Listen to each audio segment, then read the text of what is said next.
Hi, welcome. It is the 90-Day Website Mastery Podcast. It's episode 40. Wow. We're live. We're live on Instagram. We're live on LinkedIn. We're live on YouTube. Come and join us. Say hello. Let us know how you're feeling. Put something in the comments. If you're listening on the replay, we're so glad you're here. Thanks for being a listener. Thanks for being a super listener. What an episode we have for you. This is the 90-Day Website Mastery Podcast, the perfect companion to our 90-Day Website Mastery Program, and of course our recently published book, Web Proud. As I said, it's the 40th episode. We're excited to bring you even more valuable insights and practical advice to help you enhance your website's performance. Join us as we explore strategies to make your website work harder for you and reignite your pride in your online presence. Welcome, my co-host, Pascal Fintoni. How are you, Pascal? I'm very well. Do you know, I've got a confession to make. I do love our opening credits. I, on purpose, put the volume quite high once it's coming in. It's almost like a walk on stage, type of tune. But then I reconnected with some of the messages because we do ask the question, what do we have to do that remains simple and practical to make our websites work harder? And number 40, I must confess, I'm sure you're the same. When we started those episodes all those months ago now, I had no plans. I didn't know how many we would do, but 40 seems like a hell of a lot, and there's still so much to say about website management. Oh, there really is, and that is our secret: keeping it simple. This is all about actionable, bite-size tips that you can put into place straight away. We even bite-size our podcast. In every episode, we have 4 segments. We have the You Ask, We Answer, where perhaps one of you has submitted a question or we've found something online that we want to explore. We've got Website Stories, which is an article or a podcast or a link that we've seen that we want to get reaction to. We then have the Website Engine Room, where we're helping you as a website manager or website content creator with a piece of kit or an app that's going to make your life a lot easier and start you being proud of your website again. And of course, we finish every episode with the website call to action, which is one small change or adjustment that you could be making to your website right now to start feeling web proud. So listen, let's start with our first segment. As always, in every episode, the You Ask, We Answer.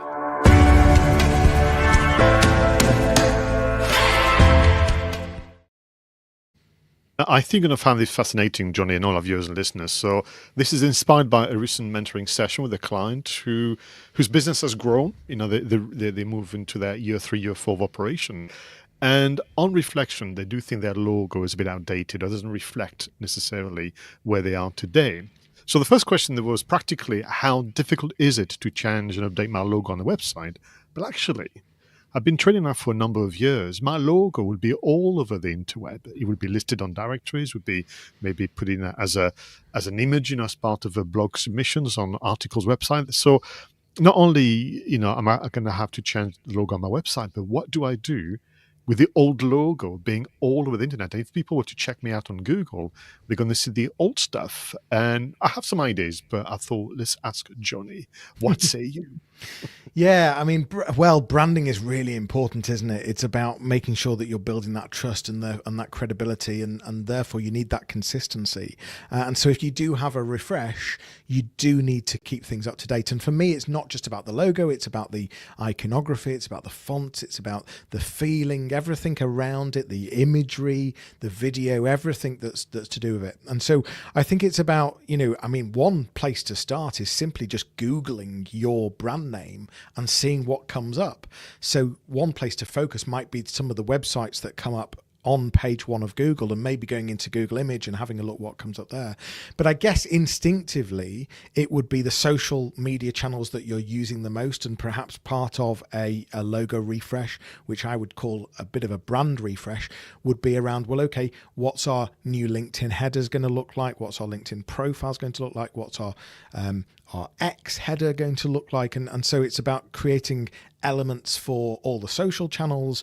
But then as I said, I think the easiest solution would be to Google your name, Google your brand name, see what comes up onto page 1 of Google, and start focusing, probably in order of page 1 of Google, going through some of those websites, some of those profiles, and updating the logo. And it might be, it might take a little while, but if you do one a week or one every few days, and then just keep going through it. I like that the idea of doing it is, a little bit often, as opposed to trying to do it in one day and then feel a bit overwhelmed.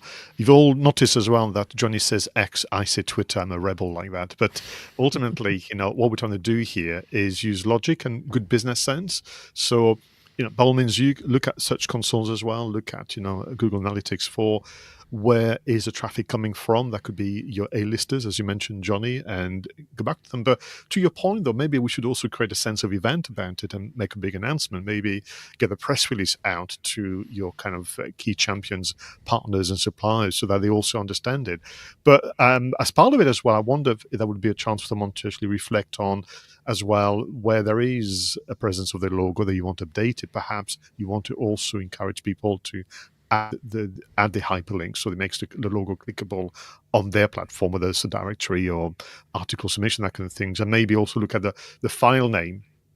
I found very often people have logo version 1.jpg, and you need to really put the business name, even your name, if personal branding is important. So it feels like, by all means, go ahead and change it on the website. And if you don't know how to, the designer will do that for you.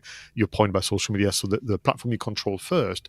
But then I would make an announcement and a sense of event around it, and studying where the traffic's coming from to make those modifications. But listen, you're not going to catch all of them. There always will be eventually some websites where it's your old logo. So long as you've not changed your URL, that would be a question for another time, Jonny. Then I think, a little often, I think it's very wise indeed. One of the places that people really need to think about is actually not it's still a digital presence, but not your online customer facing presence, but actually your back office and your supplier facing side. So things like invoices, things like if you have Stripe or Go Cardless set up, things like project management tools, and making sure that everyone internally is seeing the new branding and feeling the new branding. I think that's really important, because you really want everyone within the team to be on the same page as this new brand that you've launched. So just something as simple as have you updated it on your invoices, really important. And something you do very well, Jonny, would be email signatures. And I think that whether or not to date you've had the logo, I think to reinforce the point that there's been a rebrand, a refresh, a reset of business values and directions, then to have a branded email signature, even as a tactical kind of move, I think would be also very helpful. Yeah, for sure. Let's move to our second segment of this episode, which is website stories.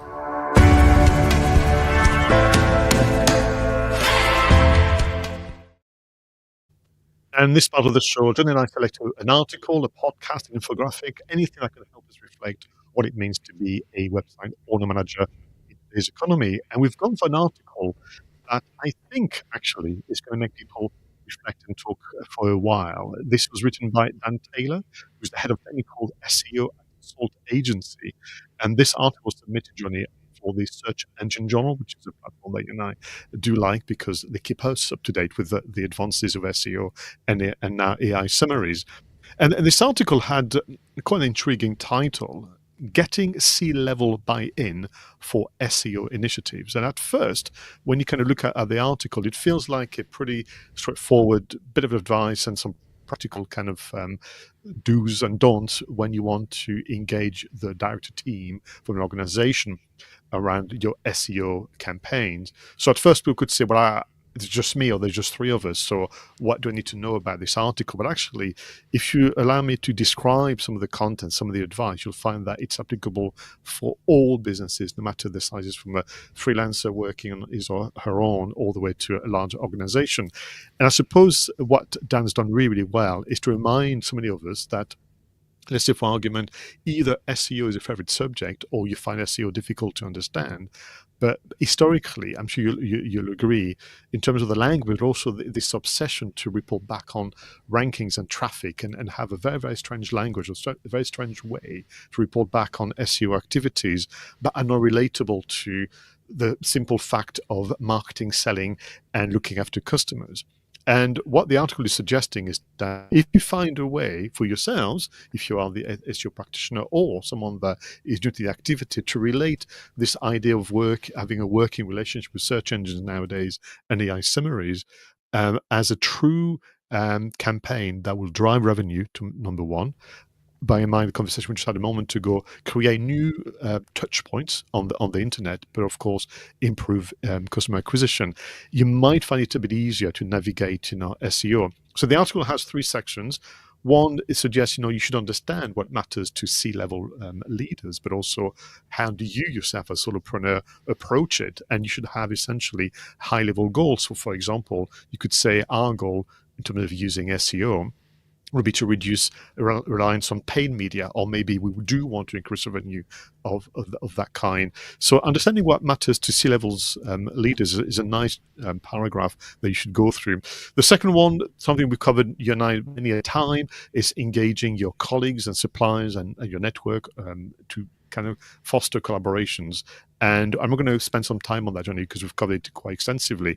The one bit that I want to get into then is this idea of building roadmaps and reports, and Dan does a very, very good job to explain. So the first thing is, if SEO is new to you, or it is new to the director team, and so on and so forth, even though you're the expert, the idea of using a roadmap, which are visual statements, as opposed to just lots of numbers and letters and weird graphics, but roadmaps, visual statements that communicate what you're going to do when, and the kind of KPIs you're going to hold yourself to account, and this idea of, what are we trying to achieve here, top level, and what are the meaningful, logical steps we're going to go through to achieve that. And if you have that roadmap understood and embraced, then the reporting becomes much easier because you report against the roadmap. And again, the reporting, what they're saying is almost keep yourself the typical type of report you and I would have produced for our clients around SEO, the rankings, the traffic generations, the plus and minuses, the percentage figures, and so on. What you want to do, whether SEO is new to you or you're the expert, is almost do a report which has a framework across 4 key quadrants. You have what you call the SEO focused pestle. So some of us may remember vaguely university times and so on, but this idea of, you're not operating in a vacuum. So your SEO campaign would be impacted upon by external factors. So, we all know political factors. Look what's happening this year, economical factors, sociological, technological factors with the AI summaries, legal and environmental. And what you want to do is appreciate that these will have an impact. Then by all means, you can share some performance metrics, but you should really keep them tied to financial results, customer acquisition, things that are business centric as opposed to SEO centric. Then you should give people a helicopter view of the status, what's worked well, what's been okay, what's not worked as planned, and what we're going to do about it, but also, which I think is very important, I got used to doing that in my days working with the board, what support is needed to make a difference. And then you can close with some strategic next move. And we're talking about here some high impact, kind of high value initiatives that can link back to the KPIs. It's an article that people should read more than once, as I've done. And this is one that really reminds you that ultimately, whilst those 3 letters, SEO, can be a little obscure to the vast majority of people, it's actually very, very grounded in commercial activities. And if you can do what you can to help people visualize it, help people keep up with progress by using elements as described by Dan here in this article, you'll find that this year could be actually the year that finally you've cracked the SEO code. Yeah, well, I think one of the things that you've highlighted there is in terms of the article is around the strategic thinking around search engine optimization. So it's not about just search engine optimization for what it is in terms of that rank and traffic and whatever else, but it's about what it means for the business and and the commercial side of search engine optimization. And you're right, C-suite, depending on the company, probably aren't really interested in SEO. They've got, they'll be thinking of bigger things, and they'll have a very strong focus on sales and growth. But what's also worth talking about here is that you talked about this is, you know, for solo entrepreneurs and smaller businesses. Actually, as a small business, the owner of the business, myself even, you carry so many hats, and there are times that you do need to justify activity, rightly so, and tie it into your KPIs, what your objectives are, what you're trying to achieve, and having a very clear roadmap. And actually, as a business owner, it can really help you start thinking about how to position search engine optimization, whether how much you should be investing in it, and how that ties into what it is you're trying to achieve. So I think what this does is it throws a light on how to think about search engine optimization, how to measure it, and how to have lots of common sense in a very sort of adult way in terms of the challenges, the gaps, the opportunities, and doing a bit of a SWOT analysis on it, really, to really identify there's threats here. If you what happens if you don't do it, and where does that leave you? So yeah, I love the strategy, the business commercial strategy that this brings to search engine optimization, and I really think that's a valuable way to be thinking about search engine optimization, instead of just, where do we currently rank, what keywords in the top 10, etc. Because to some extent,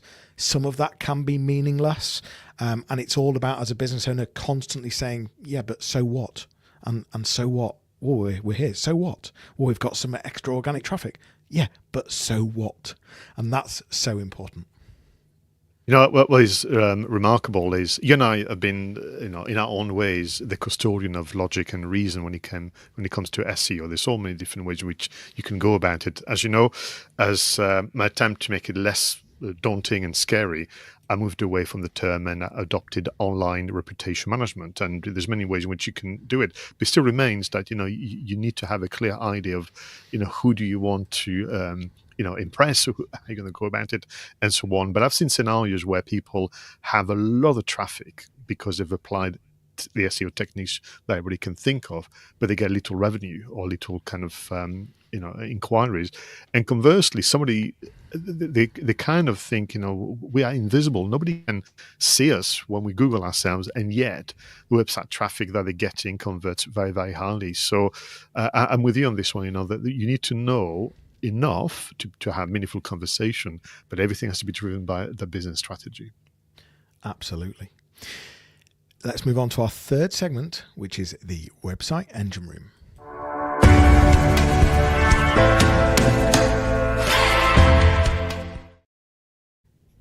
I must always look forward to this segment because we surprise each other with an app, software solution, maybe a business kit that can make life easier as a content creator. I'm not even looking at the show notes today. I've not cheated today. So what is your selection for the website engine room? So this episode, I am going to focus on a video editing app called clap.ai, K-L-A-P. Sorry, not clap.ai, clap.app, KLAP.app. The link will be in the show notes. And this is an AI-powered video editing app that can create engaging short-form content, especially for social media. So if you take, whether it be a 10-minute video or a 3-hour video, upload it to Clap, it creates multiple short-form videos automatically for you. With a bit of work, you can very easily brand them, add subtitles, add frames, add intros, add outros in a matter of minutes. And it gives you that ability to be able to repurpose content across multiple channels from that sort of one long form piece of content. So there's loads of these video editing tools out there. This is just one of them. What we find is that the best thing to do is to try as many as possible and sort of find the ones that work for you, and you start understanding all the different features that they have, and then start understanding the features that you actually want to use, and then you can settle on the app that's right for you. But the only way you can really do it is by testing and trying. So the app that I would suggest that you try is clap.app for this episode, and that's video editing for social media repurposing of long form content. That's superb. And I can imagine they use Clap as in clapperboard, Clap app.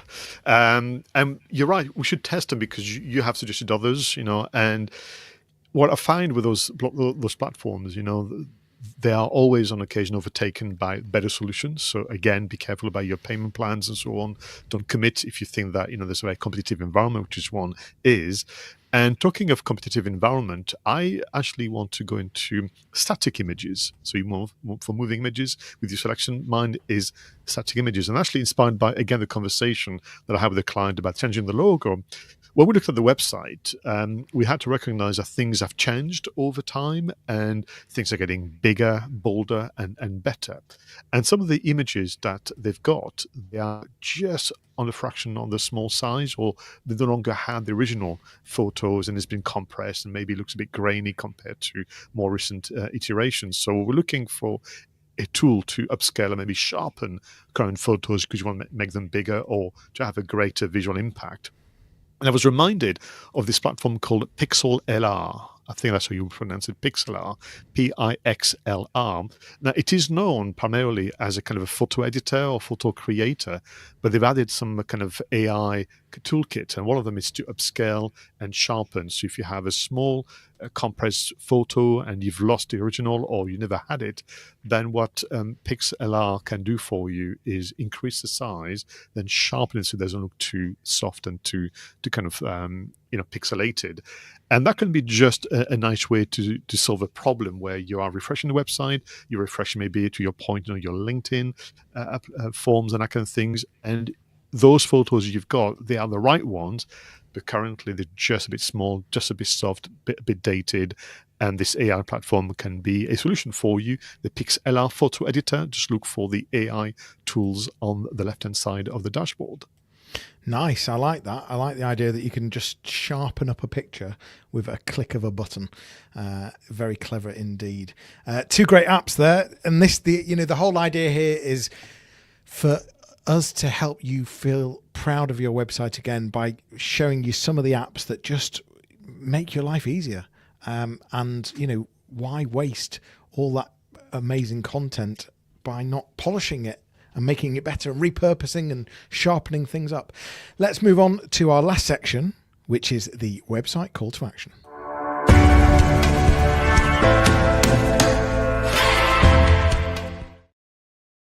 So as we wrap up the show, we'd like to give you the one change, the one adjustment that's going to make a big difference to your website and to your customers.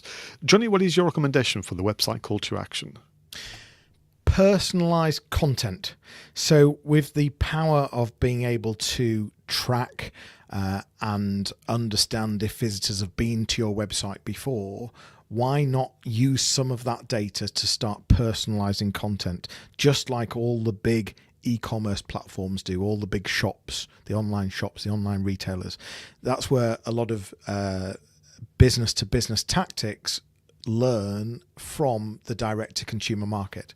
So we go on to one of our favorite online shopping platforms, and lo and behold, it's showing us products that it knows that we like, that it knows that we buy regularly, that it knows it's got our history, and it knows the things that it should be showing us. Why not do the same thing on a B2B website using plugins, using cookies, all different types of ways of doing this, asking people to fill out forms, collecting data, understanding perhaps the industry or the sector that they're from, perhaps understanding their job title, perhaps understanding the sort of services or products that they like, that they've spent more time on your website reading or engaging, or perhaps the videos that they've been watching, and start showing them personalized content based on their behavior to ultimately increase the engagement and the relevancy of your website.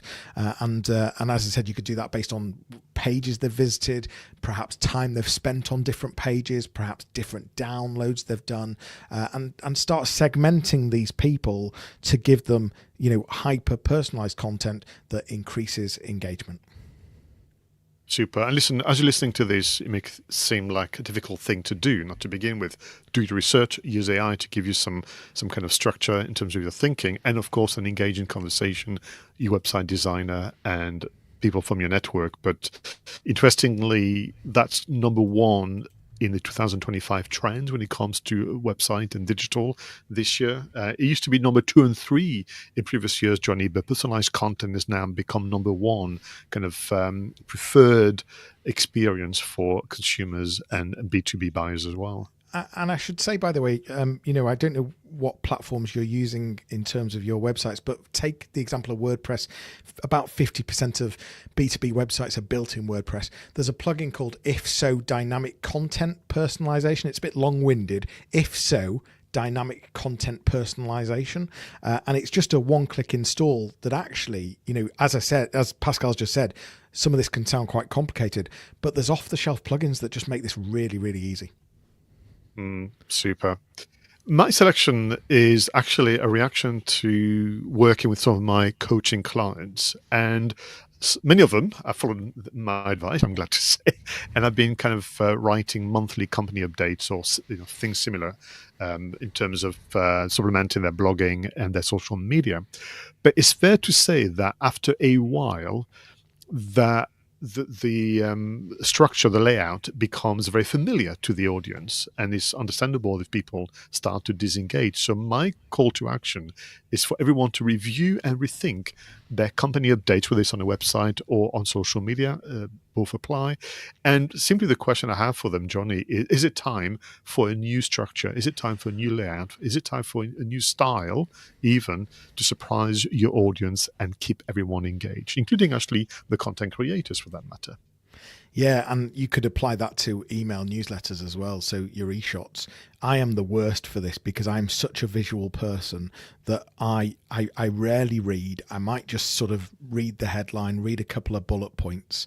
If I see the same visual format and layout and color scheme every single time, I totally switch off.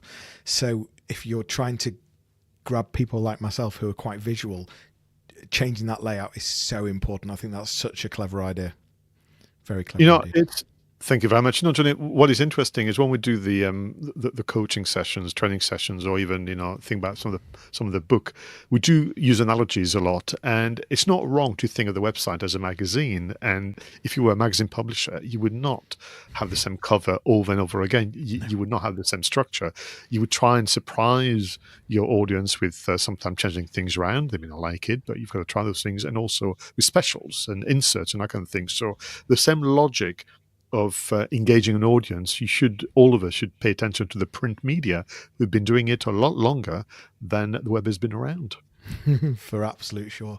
Another great episode. This was episode 40 of the 90-Day Website Mastery podcast. We've talked lots about, if you're rebranding and you've got a logo, it's not just your website you need to update. All your social profiles, all your different online presence, your invoices, the back end, everything. But bite-size it down. Just focus on the important things first. We talked about search engine optimization, but having a very commercial view on it, very strategic commercial view.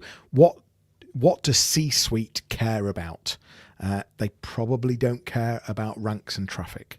They care about the objectives, the KPIs, the roadmap, what's really going to grow the business. And we've, as always, shared some top apps and techniques, as well as giving you some bite-sized call to actions on things that you could be doing on your website right now. I love Pascal's last one, which is just change the layout of your content, because people get bored of seeing the same layout. If you're reading a magazine, you wouldn't see the same layout on every single page. Another great episode. That was, as I said, episode 40 of the 90-Day Website Mastery podcast, your audio companion to the 90-Day Website Mastery program. Pascal, you enjoyed this episode? Oh, very much so. And again, so pleased with the support of our viewers and listeners that we got to number 40. We've got lots more to share with you. Very, very quickly, if, for example, you already know about some of the apps we mentioned, don't forget that we have a free resource on the website where you can get top 50 apps carefully selected to make your website work harder for you. And if those actions, well, you've done it already, then do go on the website, because we have this fun action randomizer where we can give you some other suggestions about how you can get this website working even harder for you, as mentioned. The website is absolutely crammed full of resources. We practice what we preach. So for more information, please do visit 90daymarketingmastery.com.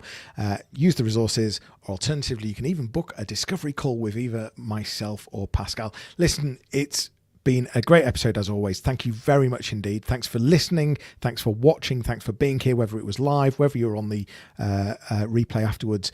Let us know. and let us know some of the topics that you want covered in future episodes. And if things have helped, please do tell us. It's goodbye for now. We'll leave you with a fun video and audio montage to enjoy whilst you review your notes and take those action steps forward. We'll speak to you all soon. Look after yourselves. Take care. Thanks very much.